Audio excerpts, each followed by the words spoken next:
అందరికీ నమస్కారాలు. నాకు కొంత నిన్నటి నుంచి కొద్దిగా అసౌకర్యంగా ఉంది. అసౌకర్యం వేరే విధమైన అసౌకర్యం కాదు, జలుబు ఎక్కువగా ఉంది. పెద్దలు కష్టే ఫలి అనే సూత్రానికి నిదర్శనం శ్రీ అట్టూరి పూర్ణచంద్రరావు గారి ఈ నవతి అంటే 90 సంవత్సరాల యొక్క మహోత్సవం సందర్భంగా వారికి, వారి కుటుంబ సభ్యులకు, వారి ఆత్మీయులందరికీ మనందరి తరఫున శుభాకాంక్షలు అందజేస్తున్నాను. ఈరోజు ఈ కార్యక్రమంలో మిత్రులు భారతదేశంలోనే ఒక వ్యక్తిత్వము, ఒక కర్తృత్వము, సినిమాలో నేతృత్వము, అందరితో మిత్రత్వంగా పేరుగాంచిన శ్రీ రజనీకాంత్ గారు ఈరోజు మన మధ్య ఉండడం చాలా సంతోషం. వారి కార్యక్రమంలో పాల్గొనడానికి. సినిమాలో ఉంటూ సినిమా జబ్బులు అంటకుండా రాజకీయాల్లో ఉంటూ రాజకీయాల జబ్బులు అంటకుండా తక్కువగా ఉంటాయి. మామూలుగా జబ్బులంటే నేను వేరే ఉద్దేశంతో అనలేదు. ఆ ఉండే లక్షణాలు సినిమా రంగానే ఇంకెక్కడో వాళ్ళు ఎక్కడో ఉంటారని, రాజకీయ నాయకులు అంటే పదవిలో వస్తే వాళ్ళు చాలా వాళ్ళే గొప్పవాళ్ళని అని వాళ్ళు అనుకుంటారు. జనం కూడా కొంతమంది అమాయకంగా అనుకుంటారు రాజకీయ నాయకులు గొప్పవాళ్ళని. అలాంటి సినిమా రంగంలో స్వచ్ఛమైన మనసు కలిగి అద్భుతమైనటువంటి నటన, తనకు తానే సాటి మరొకరు దాన్ని చూసి నటిద్దామన్నా కూడా అలాంటి అవకాశం ఇప్పటి వరకు ఎవరికి రాలేదు. అలాంటి మంచి మనిషి శ్రీ రజనీకాంత్ గారు ఈరోజు మన మధ్య ఉండడం చాలా సంతోషం. నేను వ్యక్తిగతంగా కూడా సంతోషిస్తున్నాను. వారు నాకు తెలుసు మిత్రులు, కానీ కలవడం తక్కువగా ఉంటుంది. ఎందుకంటే నా రంగం వేరు, ఆయన రంగం వేరు. పైపించి నేను రాజకీయం కూడా అయిపోయి రాజకీయం వదిలేసి పదవి విరమణ చేసి ఉన్నాను. నేను మొన్న చెప్పాను, పదవి విరమణ చేశానే కానీ పెదవి విరమణ చేయలేదు. అందుకు తిరుగుతూ ఉంటాను. Retired but not tired.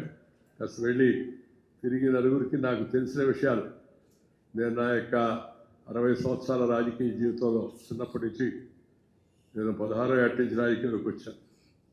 అప్పటి నుంచి నేను నేర్చుకున్న విషయాలు యువతరానికి, నేటి తరానికి చెప్పాలనే ఉద్దేశంతో ఈ కాలేజీలు, యూనివర్సిటీలు, ఐఐటీలు, IIITలు, లేకపోతే cultural bodies, agricultural bodies, different ఆర్గనైజేషన్తో వెళుతూ ఉన్నాను. వాళ్ళతో ఇంటరాక్ట్ అవుతున్నాను. ప్రధాన ఉద్దేశం అదే, ఇంకేమీ లేదు. రాజకీయం లేదు, రాజకీయంగా నిలబడేది లేదు, రాజకీయంగా మాట్లాడేది కూడా లేదు. నేను ఎవరు అడుగుతాను నన్ను, సార్ మీరు ఇంత ముందులాగా కనపడ్డారు లేదు టీవీలో అని చెప్పాను. ఇంతకుముందు రాజకీయాల్లో ఉన్నాను. రాజకీయ నాయకులు మాట్లాడుతుంటే అది ఒక రకంగా ఉంటుంది, అందువల్ల ఆకర్షణ కూడా ఉంటుంది. కానీ నేను ఇప్పుడు రాజకీయాలకు అతీతంగా ఉండి 4 మంచి మాటలు చెప్తున్నాను. మంచి మాటలు న్యూస్ కావు మామూలుగాను, అందుకని ఎక్కువగా కనపడడం లేదని చెప్పాను. మంచి మాటలు న్యూస్ ఎందుకు అవుతాయి మామూలుగా. ఈరోజు ఈ అట్టూరి పూర్ణచంద్ర గారి గురించి నేను వినడమే కానీ నాకు తెలవదు. వాస్తవం వింటున్నాను, ఆయన విషయంతో తెలుసుకుంటాను. మొదటి నుంచి నేను అందరినీ గమనిస్తుంటాను. ఏ రంగంలో ఉన్న వాళ్ళైనా గమనిస్తూ ఉంటాను, తెలుసుకోవడం కోసం ప్రయత్నం చేస్తుంటాను.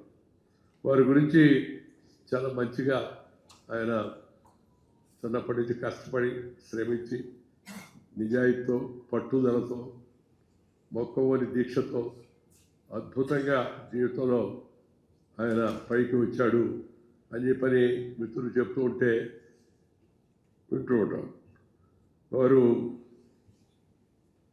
ఈ 90 సంవత్సరాల ఉత్సవం, శివరాత్రి రోజు, మహాశివరాత్రి వాడ మంచి శుభదినం కూడా. రోజు వారి జన్మదినోత్సవం ఉంది. ఆ సందర్భంగా ఇక్కడ కొంచెం రిజార్ట్స్ ఉన్నాయి, ప్రారంభిస్తారు, మీరు వస్తే బాగుంటుందని మురళీమోహన్ గారు వచ్చి చెప్పారు. నాకు మురళీమోహన్ గారు అంటే కూడా చాలా ఇష్టం. ఎందుకంటే ఆయనకు కూడా సినిమాలో ఉండే మిగతా లక్షణాలు అంటున్నది అంటుకున్న బాగా జెంటల్మెన్ లాగా ఇప్పటికి కూడా పేరు ప్రఖ్యాతులు అలాగే తెచ్చుకుంటున్నారు. వారు వచ్చి చెప్పారు, పౌరుతురావు గారిని పరిచయం చేసి చెప్పి మీరు తప్పనిసరిగా రావాలంటే ఒకటి ఆయన చెప్పింది కాదనలేక, రెండోది చూసిన తర్వాత ఆయన విన్న తర్వాత తప్పనిసరిగా వెళ్ళాలి ఇక్కడికి అని చెప్పని నేను అనుకున్నాను. ఆయన జీవితాన్ని గురించి తెలుసుకున్న తర్వాత ఒక గేట్ కీపర్గా జీవితంలో ప్రారంభం చేసి ప్రొజెక్టర్ ఆపరేటింగ్ అసిస్టెంట్గా, బుకింగ్ క్లర్క్గా, బ్రాంచ్ మేనేజర్గా, సహాయ దర్శకుడిగా, ప్రొడక్షన్ అసిస్టెంట్గా వచ్చిన ప్రతి అవకాశాన్ని కష్టపడి అంకిత భావంతో సద్వినియోగం చేసుకొని పైకి వచ్చారు. వారి నిబద్ధతకు ఇదే ఆదర్శం. ఆ పాత విషయాలను చెప్పారంటే ఎవరైనా చెప్పేదో గుర్తుయాలి కాదు, అక్కడి నుంచి ఇక్కడి వరకు మరి ఎదిగాడనంటే దానికి ప్రధాన కారణం ఆయన యొక్క కష్టపడే తత్వం. ప్రతిదాన్ని సూక్ష్మంగా పరిశీలించి దాన్ని తన పద్ధతి ప్రకారం దాన్ని అమలు చేయాలని అనే పట్టుదల వారి జీవితంలో ప్రత్యేకమైన లక్షణాలు. ఈ 5 రూపాయలతో సినిమా మొదలుపెట్టి 9 భాషల్లో 87 సినిమాలు నిర్మించడం, వాటిలో అధిక శాతం చరిత్రలో నిలిచిపోవడం మరి వ్యాపార విలువలకు ప్రత్యక్ష సాక్ష్యం అనే భావిస్తున్నాం. వారి చిత్రాలు దాదాపు 50% సినిమాలకు పైగా శత దినోత్సవాలు జరుపుకున్నాయంటే దాన్ని బట్టి సినిమా పట్ల వారికి ఉన్న ప్రేమ, శ్రద్ధ, ఆ రంగంలో వారికి ఉన్నటువంటి యొక్క విభిన్న దూరదృష్టి మనకందరికి కూడా సులభంగా అర్థమైపోతుంది. లేదంటే 5 రూపాయలతో కోట్లాది రూపాయల సామ్రాజ్యాన్ని నిర్మించడం సాధారణమైన విషయం కాదు. ఆయన ప్రస్థానం పాట నేను నిన్నే చెప్తున్నాను. వారి గురించి అంతా విన్న తర్వాత, తెలుసుకున్న తర్వాత వారి జీవితం అసలు మరి రాజకీయ నాయకుడు కాదు కాబట్టి దాన్ని పాఠ్యాంశం చేయమని నేను చెప్పను. కానీ ఏమన్నా జీవన చరిత్రను సమగ్రంగా రాస్తే అది యువతరానికి, నేటి తరానికి, రాబోయే తరానికి కూడా అది చాలా ఉపయోగకరంగా, ఆదర్శంగా ఉంటుంది నేను భావిస్తున్నాను. తప్పనిసరిగా వారి జీవిత చరిత్రను తెలుగు, తమిళ్, హిందీ, ఇంగ్లీష్ భాషలో కూడా తీసుకొచ్చే ప్రయత్నం చేయాలని చెప్పని నేను వారి మిత్రులని, అభిమానులు కోరుకుంటున్నాను. ఎందుకంటే ఇలాంటి మహనీయులు, కష్టపడిన మహనీయులు, వాళ్ళ యొక్క జీవితాన్ని గురించి తెలుసుకోవడం, వాళ్ళు ఎదుర్కొన్న ఆటుపోట్లు, వారు ఆ క్రమశిక్షణతో, అంకిత భావంతో పట్టుదలగా ఉండి చెప్తూ ఉన్నారంట. ఒకసారి భోజనానికి పోయి, లేకపోతే కృష్ణానదిలో పోయి కృష్ణానది నీళ్లు తాగి కొంతకాలం గడుపుకున్నారని చెప్పి అద్భుతమైన యొక్క ఆ ప్రస్థానం ఏతుందో అది అనేక మందికి స్ఫూర్తిదాయకం అని చెప్పి నేను సందర్భంగా మనవి చేస్తున్నాను. వారు 53 ఏళ్ల కిందట ఇదే కూర్పులో శ్రీ పూర్ణచంద్రరావు గారు వెలిగించిన దీపం శ్రీ మురళీమోహన్ గారు వారి చేతి చలవ అలాంటి మందిరం మహనీయుల్ని తెలుగు తెరకు అందించింది. ఇంకా ఇవాళ ఈ కార్యక్రమానికి ప్రత్యేకంగా విచ్చేసిన ఎంతమంది అమెరికా నుంచి చెప్తున్నారు, ఆర్లాండ్ నుంచి, డల్లాస్ నుంచి, ఇంకా రకరకాల ప్రాంతాల నుంచి చాలామంది వచ్చారు. అలాగే హైదరాబాద్లో కూడా చాలామంది మిత్రులందరూ కనపడుతున్నారు. చెన్నై నుంచి కూడా మిత్రులు చాలామంది వచ్చారు. అందరూ వారేమి ఇప్పుడు పదవుల్లో లేరు, పదవుల్లోకి వచ్చే అవకాశం లేదు. ఇప్పుడు సినిమా తీసేయాలి మనల్ని, మనకేదైనా అవకాశం ఇచ్చే అవకాశం కూడా లేదు. ఆయన ప్రేమ, ఆయన మీద అభిమానం, ఆయన మీద అనురాగంతో అందరూ ఇక్కడికి రావడం అవుతుందో ఇది చాలా సంతోషకరమైన విషయాన్ని మీ అందరికీ నేను మనం చేస్తున్నాను. ఇవాళ మరి రజనీకాంత్ గారు ప్రత్యేకంగా రావడం పూర్ణచంద్రరావు గారి గొప్పతనానికి నిదర్శనంగా దాన్ని చెప్పుకోవచ్చు. గుర్తుపెట్టుకోవడం, సహాయం చేసిన వాళ్ళని సందర్భం వచ్చినప్పుడు తిరిగి మన యొక్క దాన్ని చూపించడం, అది సమాజంలో తగ్గిపోతాం. నేను చాలా చూశాను, చాలామందిని గమనించాను, చాలామంది చరిత్ర చదివాను, మంది నా ముందే రాజకీయాల్లో వచ్చిన చూశాను. కానీ ఇలా గుర్తుపెట్టుకొని అటు మురళీమోహన్ గారు శ్రద్ధ తీసుకోవడం, ఇటు రజనీకాంత్ గారు రావడం చాలా సంతోషం.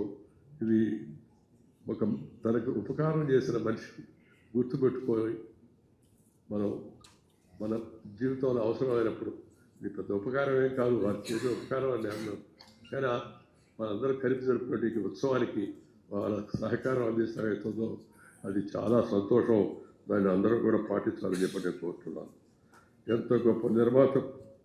గత సంవత్సరం 2025లో తెలంగాణ ప్రభుత్వం నాగిరెడ్డి చక్రపాణి ఏర్పాటు చేసిన ప్రతిష్టాత్మక పురస్కారం అందజేయడం వారి నిబద్ధతకు మరి సముచితంగా గౌరవం.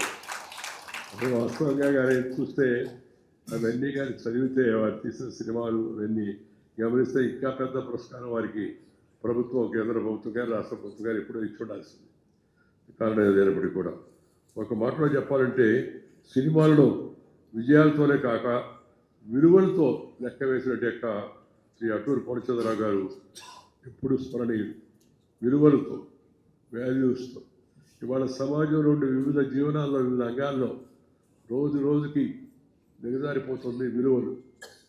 మనకి బాధ కలిగించే విషయం కూడా విలువలు, సాంప్రదాయాలు, ట్రెడిషన్స్ ఇవన్నీ కూడా తగ్గిపోతున్నట్టు తరుణంలో ఆయన మొట్టమొదటికి ఇప్పుడు వరకు కూడా తాను నమ్మిన దానికి అనుగుణంగా ఆ విలువలతో కూడిన సినీ సామ్రాజ్యాన్ని ఆయన నిర్మాణం చేశాడు. అందుకని ప్రత్యేకంగా ఆయన్ని అభినందించాల్సిన అవసరం అంతా కూడా ఉంది. అదే కాకుండా ఈ సినిమా వ్యాపారాన్ని కేవలం లాభాలతో కాకుండా ఒక లక్ష్యంతో కూడా ముందుకు తీసుకెళ్ళి ప్రాంతదర్శి శ్రీ అటూరి పూర్ణచంద్రరావు గారు వారు సినిమా వ్యాపారం చేశారు కనుక పిల్లలు కూడా వారసత్వంగా అదే వ్యాపారంలో ఉండాలనే ఆలోచన లేకుండా వారికి పూర్తి స్వేచ్ఛనిచ్చి వారి వ్యక్తిత్వం ఆ విధంగా ఇవ్వడం అది నిజంగా ఆదర్శనీయమైన విషయం. అడుగుపెట్టిన ప్రతి రంగంలోనూ విజయాలు సాధిస్తూ తన 90 వసంతాల నిండు జీవితాన్ని పూర్తి చేసుకున్న వారి స్ఫూర్తి భవిష్యత్ తరాలకు ఆదర్శనీయమైందని చెప్పి నేను భావిస్తున్నాను. 80 ఏళ్ల వయసులో ఒక కొత్త ప్రాజెక్టు ప్రారంభించి 10 సంవత్సరాల కఠోర పరిశ్రమతో ఇంత చక్కని వసతి సౌకర్యాలు కల్పించి మరి ఈ వయసులో కూడా మరి ఇంత చక్కని కార్యక్రమాలు అందరూ చేయడం చాలా సంతోషం. అద్భుతంగా ఉంది చూస్తూ ఉంటే. వారు ఏర్పాటు చేసినట్టు ఈ రిసార్ట్ చూస్తుంటే ఆ ప్రకృతి సౌందర్యం రావడానికి, ఆ పచ్చదనం రావడానికి వారు తీసుకున్నట్టు శ్రమ ఇవన్నీ కూడా చూస్తుంటే చాలా మనసులో ఎంతో సంతోషంగా ఉంది. మిగతా విషయాలన్నీ మర్చిపోయి ఆ ప్రకృతి అందాన్ని చూస్తూ ఉంటే అది మనసుకి ఎంతో ఉల్లాసాన్ని, ఉత్తేజాన్ని కలిగిస్తుంది. ప్రకృతిలోనే గొప్పతనం అది అనుకోండి. మనం ప్రకృతిని వికృతిగా మార్చి ఆ ప్రకృతిని మనం చెడగొట్టు నదులు ఆక్రమించడం, చెరువులు ఆక్రమించడం, స్థలాలు ఆక్రమించడం, చెరువులు మన అడవులు వాటన్నిటి కూడా నరకడం, చెట్లు నరకడం, ఇలా ప్రకృతితో మంచిగా జీవించాల్సిన మానవుడు ప్రకృతి అన్ని రకాలుగా దాన్ని విరుద్ధంగా మాట్లాడడం, ధ్వంసం చేసే కార్యక్రమం వల్ల ఇప్పుడు ప్రపంచవ్యాప్తంగా ప్రకృతి ఆ ప్రకోపాన్ని, తన కోపాన్ని జనం మీద చూపిస్తుంది. అమెరికా లాంటి ఎంతో అభివృద్ధి చెందిన దేశాల్లో, ఆ శాన్ ఫ్రాన్సిస్కో ఆ ప్రాంతాల్లో వస్తున్నట్టే ఈ ప్రకృతి వైపరీత్యాలను చూస్తే ఆశ్చర్యం కలుగుతుంది. అంత అభివృద్ధి చెందిన దేశం కూడా అంటే కారణం ప్రకృతిని లెక్కించకపోవడం. నేను అందుకే ఎప్పుడు చెప్తున్నాను, పిల్లలకు రానా ప్రకృతితో కలిసి జీవించండి. ముందు తల్లిదండ్రులతో కలిసి జీవించండి, 2 ప్రకృతితో కలిసి జీవించండి. Love and live with nature culture together for hour bright future అని చెప్పని నేను ప్రతి సమావేశంలో కూడా విద్యార్థులందరికీ చెప్తుంటాను. Nature culture together for bright future. నాకు నేను రాజకీయాలు వదిలేశాను, రాజకీయాలు నిలబడి కానీ మనసు వేగంగా ఆలోచిస్తూ ఉంటుంది. రోజు పత్రికల్లో వస్తున్న వార్తలు, రేడియోలో వస్తున్న వార్తలు, టీవీలో వస్తున్న వార్తలు, ఒక్కోసారి ఆందోళన కలుగుతుంది. పార్లమెంట్, అసెంబ్లీలో జరుగుతున్న తీరని కూడా అలా అప్పుడు కొంత ఆ విధంగా ఉద్యోగం కూడా వస్తుంది. కానీ ఇక్కడికి వచ్చిన తర్వాత ఈ ప్రకృతి వాతావరణం చూస్తుంటే అసలు ఎంత ప్రశాంతంగా మనసు ఉందో. పాజిటివ్ థాట్స్, ప్రకృతి బాగుంటే పాజిటివ్ థాట్స్ కూడా మనసుకు వస్తాయి. పాజిటివ్ థాట్స్ కనిపించేట 3 విషయాలు ఉన్నాయి. ఒకటి ప్రకృతి, పాజిటివ్ థాట్స్ అండి. రెండవది ఆధ్యాత్మికత. మూడవది సత్సాంగత్యం. మంచి వాళ్ళతో స్నేహం చేస్తే మంచి మాటలు మాట్లాడుకుంటారు, మనకు కూడా పాజిటివ్ థాట్స్ వస్తుంటాయి. లేకపోతే నెగిటివ్ థింకింగ్, నెగిటివ్ థాట్స్ ఇవాళ ఏమనుకోవద్దు. సినిమాలు కొంతవరకు కొన్ని సినిమాల కారణంగా, అలాగే టీవీలు, ఈ సీరియల్ కారణంగా, అలాగే సోషల్ మీడియా యాంటీ సోషల్ మీడియాగా తయారైపోయి ఇవాళ సమాజంలో చేస్తుంటే అల్లకల్లోలం అంతా మనం చూస్తూ ఉన్నాం. అలాంటి తరుణంలో ప్రకృతితో తిరిగి మనం ఆ ప్రకృతిని గౌరవించే పద్ధతిని మన జీవితాల్లో తీసుకొస్తే రాబోయే తరానికన్నా మనం ఒక మంచి జీవితాన్ని అందించిన వాళ్ళు అవుతామని చెప్పే సందర్భంగా మనం చేస్తున్నాం. ఈ జీవితంలో 90 ఏళ్ల ప్రస్థానం అత్యంత అరుదైన సందర్భం. చెట్టు తన ఫలాలను చూసుకొని ఎంత ఆనందిస్తుందో, వారు తాను పనిచేసిన రంగంలో తాను పైకి తీసుకొచ్చిన, తాను ప్రోత్సహించిన, తాను చేయూతనిచ్చినట్టు అనేక మంది మిత్రులు ఆ రంగాల్లో అద్భుతమైన స్థాయికి చేరుకోవడం అవుతుందో ఆ విధంగా చూసి తన జీవిత విజయాలను, సాఫల్యాలను చూసి ఆనందంగా పొందే సందర్భం ఇది 90 ఏళ్ళు.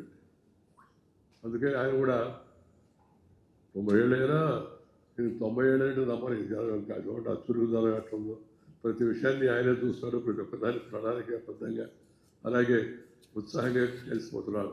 మాకు అందరికీ ఇప్పుడు వయసు అంత తక్కువైనా జీవితం నాకు 76 ఏళ్ళు వయసు ఇప్పుడు. కానీ 96 ఏళ్ళు నిలబడి తిరిగేశాను నేను చిన్నప్పటి నుంచి. తిరగడం అంటే చెప్పడానికి లేదు అని నిజంగా తిరిగాను అనమాట. దానివల్ల శారీరకంగా చూస్తే మాకన్నా చురుకుగా ఆయన ఉండడం చాలా సంతోషం. కొంతమంది శతమానం భవతి, 100 ఏళ్ళు బతకాలి, 20 ఏళ్ళు బతకాలని చెప్తుంటారు. నేను అటు చెప్పను. ఎందుకంటే ఎవరైనా బతికినంతకాలం సుఖంగా బతకాలి. పూర్ణచంద్రరావు గారు ఉన్నంతకాలం ఆయన సంతోషంగా సుఖంగా ఉండాలి. పూర్ణచంద్రుడు అయ్యాడు ఇప్పటికీ. ఆయన పూర్ణచంద్రుడు, పౌర్ణమి రోజు లాంటి అలాంటి జీవితం అయింది. ఆ పౌర్ణమి లాంటి జీవితం శ్రీ పూర్ణచంద్రరావు గారు తన యొక్క వృత్తిలో తాను తీసుకున్న రంగంలో చక్కని ప్రమాణాలు పాటించి అనేక మందిని ప్రోత్సహించి ఆ దాంట్లో కొన్ని విలువలను ప్రవేశపెట్టి విజయాలను కూడా వారు సొంతం చేసుకోవడం చాలా సంతోషం. ఈ 90 ఏళ్ళు 80 ఏళ్ళు వచ్చినప్పుడు జీవితంలో మనం సాధించిన విషయాలను ఒకసారి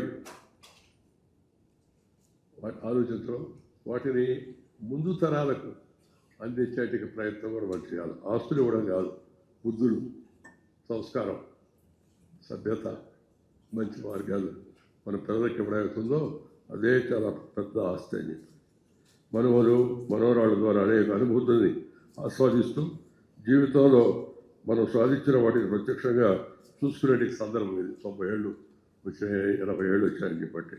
అందుకే 7 పొదులు మొదలైన తర్వాత సాగే వయసు అంతా ఐక్యంలో మార్పు తప్పితే ఆస్వాదంలో మార్పు కాదు.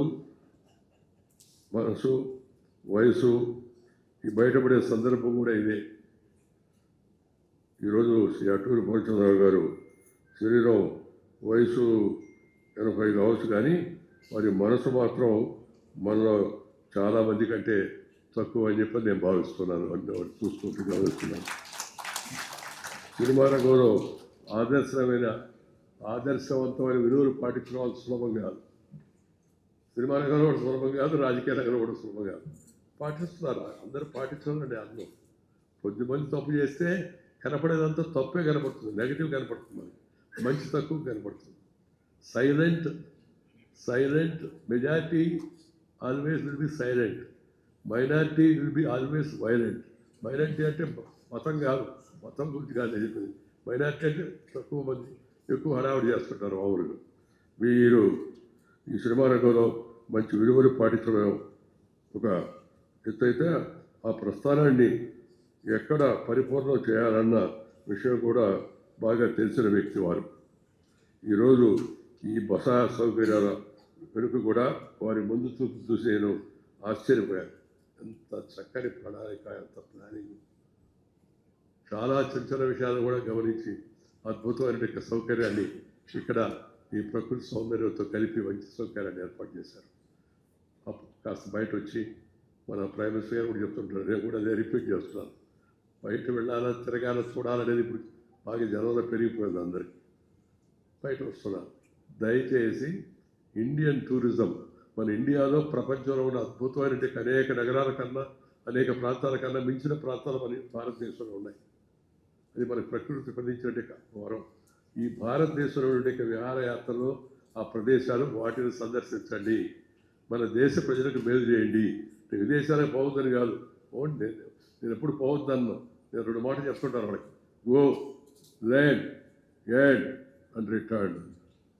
ఎందుకంటే మన సొంత దేశంలో మన ఊరిలో మన పిల్లలు మన తల్లిదండ్రులు మన తాతలు ముత్తాతలు వాళ్ళందరితో మనం కలిసి ఉంటే చెప్పే సంతోషం చెప్పననివి కానీ అక్కడ ఉండి మనం 2 కారు కొన్నాను, నేను పెద్ద ఇల్లు కొన్నానని పంపిస్తున్నారు చాలామంది వాళ్ళకి. అది ఎట్లుంటుందంటే నాకైతే ఎట్లా అనిపిస్తుంది అంటే, మంచి సూటు బూటు హ్యాటు వేసుకొని బాత్రూంలో అద్దం ముందు నిలబడి మనం బాగున్నాం అనుకుంటే ఎట్లుంటుందో అట్లుంటుంది. చూస్తే కదా సంతోషం, ఫోటోతో సంతోషం ఎట్లా అవుతుంది. పరిస్థితులు కూడా మారుతున్నాయి. ఇప్పుడు మన దేశంలో ఏమీ లేదు, ప్రపంచంలో ఉండేది భారతదేశంలో లేనే లేదు. మనం మీ అందరికీ కూడా తెలుసు, గమనించుంటారు. ఈ పాటికి మొన్న అమెరికా అధ్యక్షుడు ఒక స్టేట్మెంట్ ఇచ్చాడు. ఆయన ఎప్పుడు ఏ స్టేట్మెంట్ ఇస్తాడో ఆయనకే తెలియదు. నాకు వ్యక్తిగతంగా ఆయన విమర్శించడం నా ఉద్దేశం కాదు, సందర్భం కూడా కాదు. బట్ ఆయన మాట్లాడుతున్న మాటలు నాకు అట్ట మనసు పడింది. ఎవరన్నా చిన్నప్పుడు మనసు పడింది, పెళ్లి చేసుకోవాలని అమ్మాయిని చూసాము, నాకు అదే వెలుగులా మీద మనసు పడింది, తీసుకున్నాను. ఇప్పుడు మళ్ళా రెండు మీద పడింది. ప్రపంచ దేశాల్లో మంచి దేశానికి నాయకుడైన వ్యక్తి ఆలోచించాల్సిన విధానం అది. పైకొచ్చి ప్రపంచంలో బాగా మరి ప్రాచీనమైన ప్రజాస్వామ్యం అమెరికా, మనదేమో పెద్ద ప్రజాస్వామ్యం ప్రపంచం, లార్జెస్ట్ డెమోక్రసీ వరల్డ్లో ఇండియా, అదేమో ఓల్డెస్ట్ డెమోక్రసీ. అయితే ఆ స్టాండర్డ్స్ మెయింటైన్ చేయాల్సిన గురించి మనం సడన్గా అనేసాడు, ఏమని ఇండియా ఇది డెడ్ ఎకానమీ. నిజంగా అతను అన్నాడా? ఇప్పుడు ఏమన్నా ఏ సందర్భంగా వచ్చిందా తోడు చెక్ వల్ల లేదు సార్ అన్నాడు. అయితే అన్న తర్వాత మన ప్రధానమంత్రికి ఒక అలవాటు ఉంది, ఆయన సులభంగా మాట్లాడు, ఎక్కువగా మాట్లాడు. మంచి గుణం, ఒకసారి మంచి గుణం కూడా అనిపిస్తుంది అది. ఆయన 3 రోజుల తర్వాత ఇంటర్నేషనల్ మానిటరీ ఫండ్ IMF, అంతర్జాతీయ ద్రవ్యనిధి సంస్థ ఒక రిపోర్ట్ ఇచ్చింది. ప్రపంచంలో fastest growing economy is India అని చెప్పి. గ్రేట్, ప్రపంచంలో ఫాస్టెస్ట్ గ్రోయింగ్ ఎకానమీ ఇండియా. దానికి కారణం మన దేశంలోని మేధావులు, మన దేశంలోని యువకులు, మన దేశంలోని సైంటిస్టులు, మన దేశంలోని టెక్నోక్రాట్లు, మన దేశంలోని రైతులు, వీళ్ళందరూ చేస్తున్న కృషి వల్లే మన దేశం విధంగా ముందుకు పెడుతుంది. ఒకప్పుడు విశ్వ గురువు మనం, ప్రపంచానికి అంత గురువు అనేవాళ్ళు. అనేక దేశాల నుంచి విద్యార్థులు మన దేశంలో చదివేవాళ్ళు. నలంద, తక్షశిల, విక్రమశిల అంతా కూడా. హ్యూయన్ సాంగ్, పాహ్యాన్ లాంటి చైనీస్ యాత్రికులు వచ్చి భారతదేశానికి గురించి గొప్పతనాల గురించి రాశారు. అలాంటి దేశం ఆ ఇంగ్లీష్ వాడాక దాడి వల్ల మనం ఆర్థికంగా దెబ్బతిరిపోయాం, మానసికంగా కూడా కొంత మన మనసులు కలుసుకుపోయి మనమంతా తప్పని, వాళ్ళదే గొప్పని, వాళ్ళేదో రాబర్ట్ క్లైవ్ది గ్రేటు, అలెగ్జాండర్ది గ్రేటు, ఎవడి గ్రేట్ వాడు నాకు అర్థం కాదు. వీరపాండే కట్టబొమ్మది గ్రేట్ కాదా, అల్లూరు సీతారామరాజు గ్రేట్ కాదా, ఝాన్సీ లక్ష్మీబాయి గ్రేట్ కాదా, ఛత్రపతి శివాజీ గ్రేట్ కాదా, రాణా ప్రతాప్ గ్రేట్ కాదా? చరిత్రలో మనం వాళ్ళు రాసిన చరిత్ర మన దాన్ని చదువుకున్నాం మనం. ఇప్పుడు దాన్ని కొంత మార్పులు తెచ్చే ప్రయత్నం చేస్తారు అనుకోండి.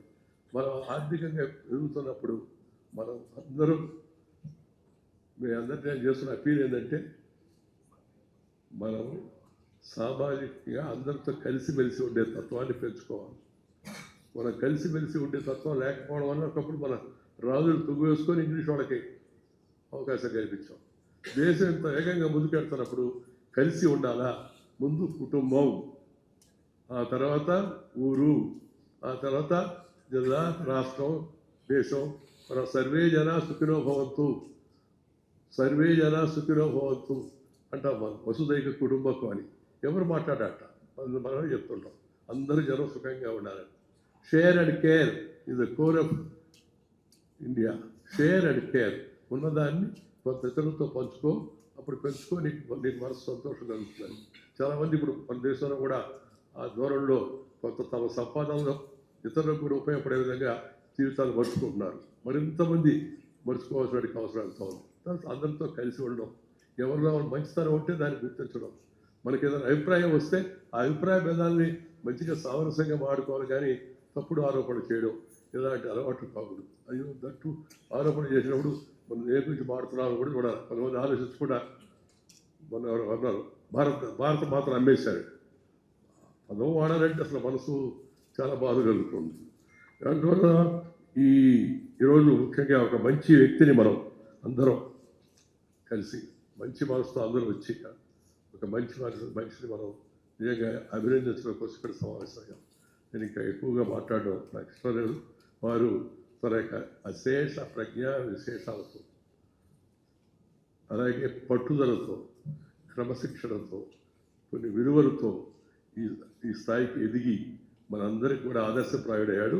వారి ఆదర్శాన్ని అందిపుచ్చుకునే దానికోసం మన పిల్లలకు కూడా మనం ఇలాంటి వాళ్ళకి సక్సెస్ స్టోరీస్ చెప్పాలి.